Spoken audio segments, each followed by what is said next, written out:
Brothers, sisters, friends, men, youth, and women. Have you heard of the words, "A smooth sea never made a skilled sailor"? These are not just words etched on old sailors' maps. They are the law of life itself. Storms and struggle are inevitable in the sea of life.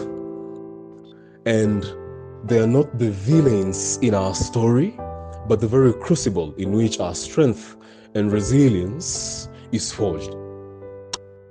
And one of the most powerful pictures of purpose you'd ever see is a hen sitting on an egg for 21 days. No noise, no feeding, no movement, no applause. Just heat, pressure, and faith. From the outside, nothing looks like it's changing.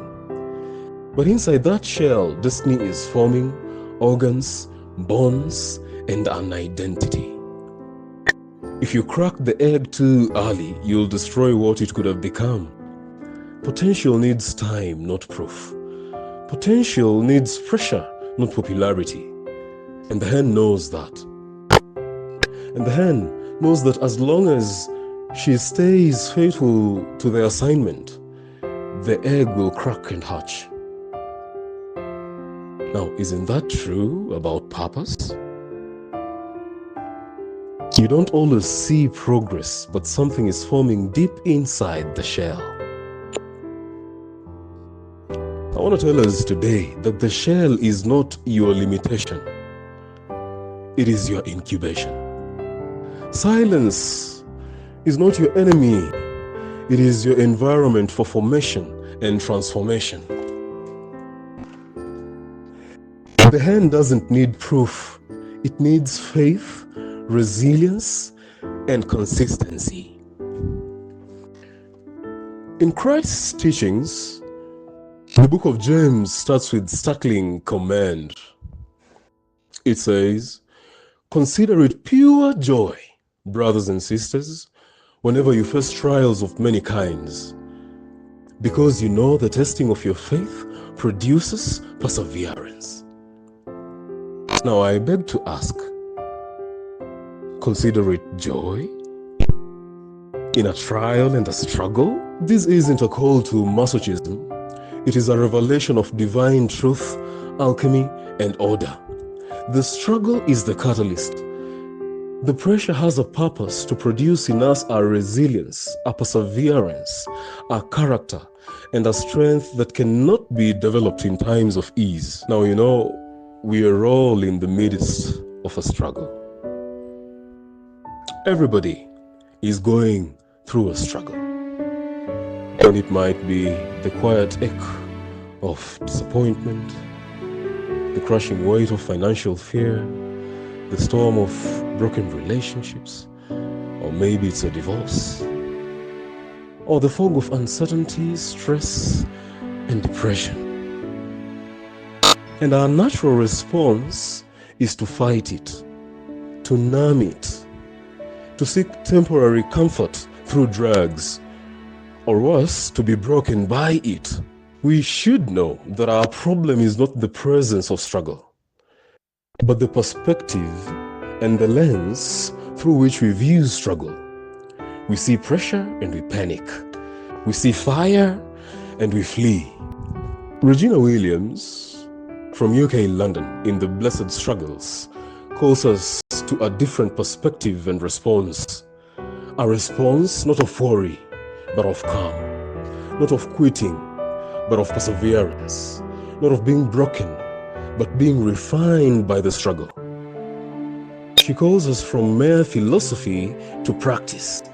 Knowing that the struggle has a blessing and a purpose allows us to change our posture within the struggle. Our struggles are not enemies to be defeated. It's exploration beyond superficial understanding. That a blessing is not just mere good fortune or the absence of struggle and suffering. She implies that a blessing is a gift of grace that transcends our weaknesses, our uncertainty, our circumstances, and our current struggles. She tells us that the blessing in struggle isn't just growth, that it is in being reminded that we are not alone, that we have a God who cares and loves us, even took up our burdens and curse, that He has the best plans for us, plans of prosperity and not of destruction, and that God is most present during the struggle and within the struggle, and that that very struggle is meant to build us, not destroy us. Our struggles are not the evidence of God's absence, but often the very tool of His presence. Ladies and gentlemen, if we have to have this shift in perspective,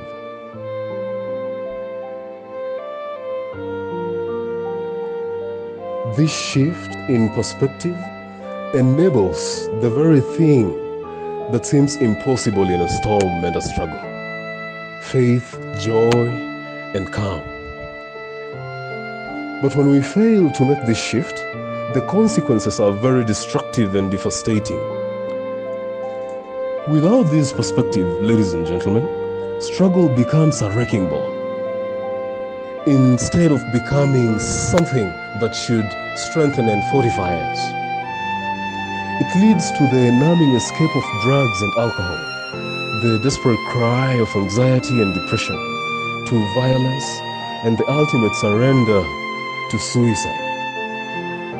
These tragedies, we must know and know today, that they are born from the very belief, from the very perspective that struggle is the end of the story. To nurture and strengthen this perspective, you have to observe, read, and learn the truth about struggle, so that you are enabled to overcome and succeed, not despite the struggle, but because of it. Because struggle is inevitable and it's coming for you and me. Get a copy of The Blessed Struggles autobiography by Regina Williams and make your life easier. Life is easier when you are prepared. And just because you do not know tomorrow or can't plan for everything, doesn't mean that you can't be ready for something. That shift in perspective requires a lot of reading, a lot of faith, and a lot of perseverance. Because sometimes it really gets hard, very hard. But friends, what if, as Regina Williams puts it, our struggles are not curses, but blessed struggle?